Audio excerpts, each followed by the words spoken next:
and welcome to the first demo of the 4D Cloud Portal.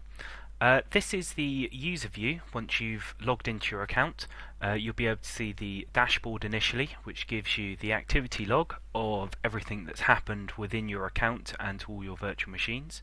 So you can see we've got a few things here where we've destroyed VMs, destroyed backups, built disks. You can see which disks that's associated to and which virtual servers that's associated to. You get dependency tasks over here, and you can see we've got one running task at the moment to destroy this virtual machine that I was building earlier. Up here you get a little overview of the usage of your cloud platform. So if you've got a pool of resources, this will let you see how they've been split up between machines and give you an idea of what you've got free. If you've got several premium VMs, then you'll be able to see how your resources are being utilised. In particular with the IOPS per hour, you can see which machines are using the most disk. These are all colour coded to each machine, so when you hover over a particular colour bar, you'll be able to see exactly which machine that is. You can turn it off or reboot it from here, so if you immediately need to free up some cores or free up some memory, you can turn the machine off. You also get a quick summary of what's been assigned to it, so the IP address, the memory, the CPU, and the network speed.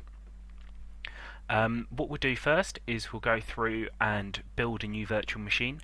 You'll see that there's a couple already built, including the one that's been destroyed, and we'll then go through all the templates that are available and take you through the build process. So you click on virtual servers and it brings you through to the list of machines that you've got. This is one that I moved over from another user earlier so that we can have a look at the properties page and how you manage your machine. And this is one that I built and is currently being destroyed. You can see the IPs that are assigned to it, the disk sizes, the amount of memory, and you get some power options and some other actions over here to reboot and shut down. So to get going with building a new machine, you click on Create Virtual Server. And then from here you get our templates list. So we've got the option of Linux and Windows templates here at the moment. Within the Linux list we've got several distributions, and within the Windows list we've got several different variations of Windows and Windows 8.1, 2008 Web Edition, that kind of thing. Under the Linux one we've got some pre-built templates. We've got things with LampStack pre-installed, or Cherokee, Viata, and these are OSs which have the applications already installed on them so that you can deploy them straight off and not have to worry about doing that install process yourself. So for the purposes of the demo, we'll build an Ubuntu 14.04 machine. So you click on the template you want to install, click Next. Then take you through to the label page. So this is our internal label system. It's what the machines will be referred to under the virtual servers bit. We'll call this one Ubuntu Demo Machine 1. What I'll do is I'll also make that the hostname. So just copy and paste that through and then set the password. The password, we've got some minimum requirements, things like 8 characters, letters and lowercase and uppercase required. This becomes your root and your administrator password. You can disable that account if you wish to, and you can also change the password at any time through the machine properties. So you then click Next and you'll go through to the resources page. This will be where you assign the amount of RAM you want, the CPU cores, disk sizes, port speeds. This is all pretty straightforward. You've got sliders to slide up to however many resources you've got assigned, or you can just type in the box. I'll leave this machine on 2 gig of RAM. I'll make it dual core. We'll leave it on 10% CPU priority. This can go all the way up to however much you've got remaining within your overall resources. So if you've just got a plan with 2 cores, you could give it 100% and it would get all of those resources, or you can give it 10% and let you assign a few other machines within the same amount of cores. Primary disk, we'll give that say 60 gig. Swap disk we'll leave as set, and port speed we'll put to 100 meg. This can be go all the way up to a full gig. Once you've set all of this, you then click Next. and it takes you through to the recipes page. We don't have any recipes within this user, but this is where you can view any recipes that we've set up, or apply your own custom recipes. They could be hardening processes, certain scripts you want to run after install, going and downloading an ISO or a package file and then installing those onto the OS. This just lets you perform common tasks very quickly after you've built machines, and can really speed up the provisioning process. So you click Next, and it will take you through to the confirmation page. You can enable automated backups, which will take a backup at a regular interval, be a full VM and disk image so that you can restore that, or you can convert it to your own custom template if you wish to have it available within the templates library. And that then lets you have a custom build of a machine that you can template and redeploy many times without having to set it up every time. You build immediately after you hit create. We'll boot the server as soon as it's built, and you can select which disk file system you want. With Windows this doesn't appear because it's always NTFS. So click create, and it will take you through to the machine properties page with the building status. And I'll take you very quickly through what you can see on this page, and then we'll go through it in more depth with the pre-built machine. So once you've hit create, you can see the label up here, some details such as which hypervisor it's running on, which user you've assigned it to. Ubuntu's the OS. You've got some basic details of the machine over here, and then down here you've got the activity log for the one machine, and as you can see it's gone through and started to provision the disk, and then once that's done the other disks will go through and build and provision, and the OS will be configured, and then the machine will start. You've got some options up here for seeing some stats on the machine, some network information, configuring the free firewall that's available with every machine, looking at the disks and managing backups, but we'll go through these in more detail in a minute. So if we go back to virtual servers, we can then go down into the machine that we've already built. So that's in the LAMP demo machine. So this was a 1304 machine with LAMP stack pre-installed. As you can see, it's gone through and built. Everything's completed nicely. And if you remember from the previous screen, we've now got some options here to turn it on, off and reboot now that it's built. And we've got this tools button up here along with the console button up here. The tools button gives you some administrative options for the machine. So you can reboot it into recovery mode, you can edit what's assigned to it, migrate it onto a different hypervisor if you like. The machines will also hot migrate, so if the hypervisor fails, they'll be migrated over to another hypervisor, booted up on there, or some of them can migrate without needing to reboot. And that will then keep your machine up and running, keep all the same data and disks attached, and means that you don't have the issues of a OS and an application running on a single physical machine that goes down and then having to manually restore those backups to another physical machine.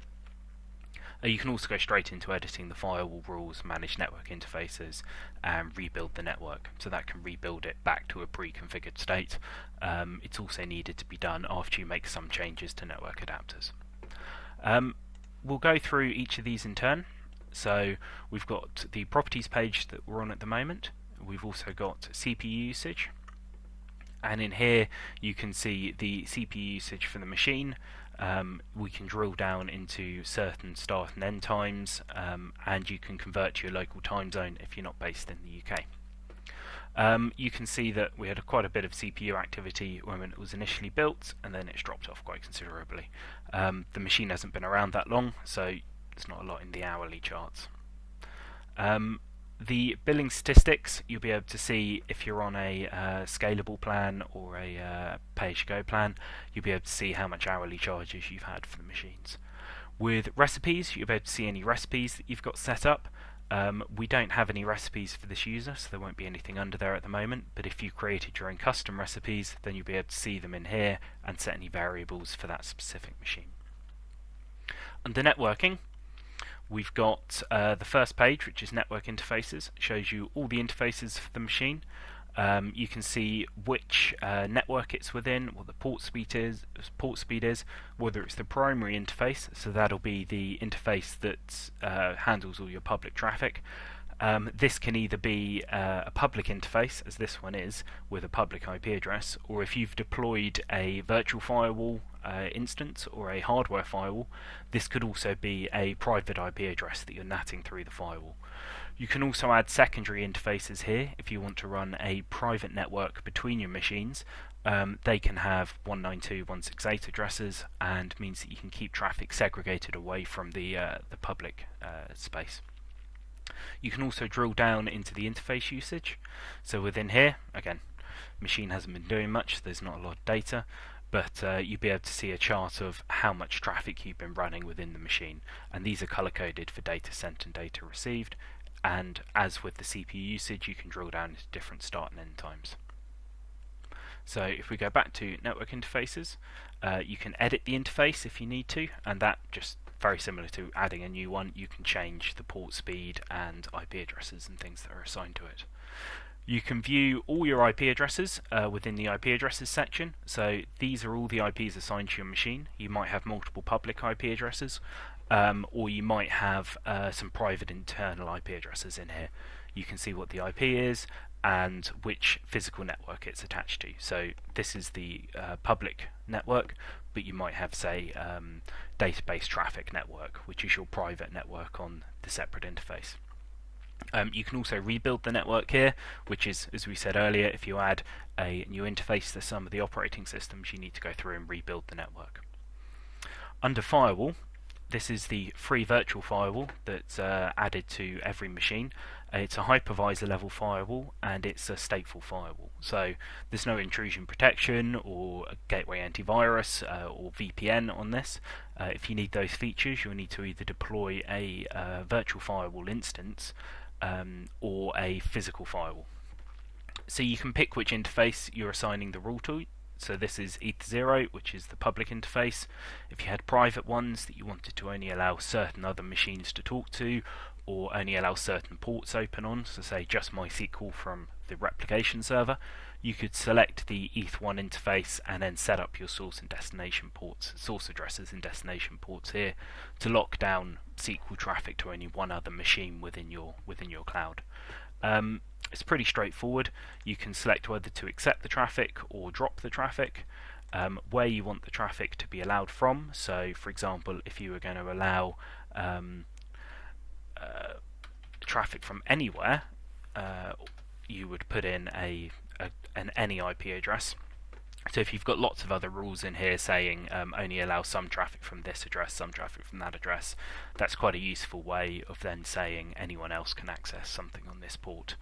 But if we put in, say, the I don't know, an IP address in here, and then destination port 80, that would only allow web traffic from that IP address to the destination port. The default rule is to accept everything. So if you then wanted to drop all traffic, you could change that to drop, save default firewall rules, and then that will go through and mean that any traffic coming into the machine will be immediately dropped. This will include any remote desktop or SSH traffic. If you've done this and you need to log onto the machine, you can then go to the console button, which brings up a console screen for the machine so that you can see what's going on.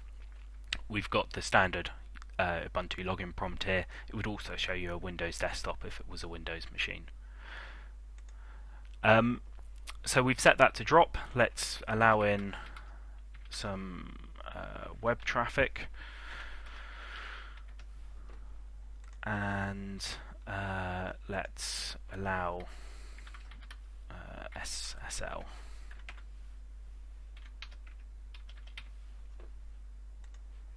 So we've now got two rules in here, which is standard web traffic and SSL traffic from anywhere on the internet when it's using TCP. They'll be accepted, and then any other traffic will be dropped. So once you've set up your firewall, you hit apply, and then that brings you back to the overall dashboard page for the machine, and you can see that the custom firewall rules are going through to be updated. That'll be set to pending, and now it's completed, so those firewall rules have been applied. The next sections are storage. which takes you through to all the disks that are available on the machine. So you can see the disk label. That gives you just some details on which file system and whether it's mounted. You can also see that information along here. You can see which data store it's on.